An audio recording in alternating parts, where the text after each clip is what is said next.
রব্বুল আলামিন মেহেরবান খোদা পরওয়ারদিগারে আলম, ইয়া আল্লাহ আমাদের জীবনের সমস্ত গুনাহ মাফ করে দাও।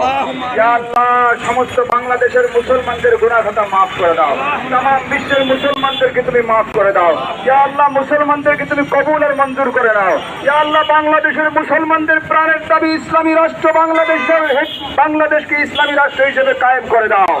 রব্বুল আলামিন আমাদেরকে নিয়ামত দিয়েছো, এই নিয়ামত আমাদেরকে রক্ষা করার তৌফিক দান করে দাও। রব্বুল আলামিন ছাত্র জনতার এই আন্দোলনের মধ্যে যারা শাহাদাত বরণ করেছে, আল্লাহ মেহেরবানি করে তুমি তাদেরকে শহীদের মর্যাদা দান করে দাও।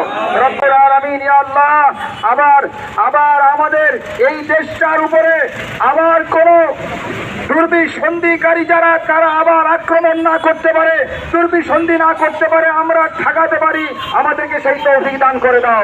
রব্বুল আলামিন ইয়া আল্লাহ মেহেরবানি করে আমাদের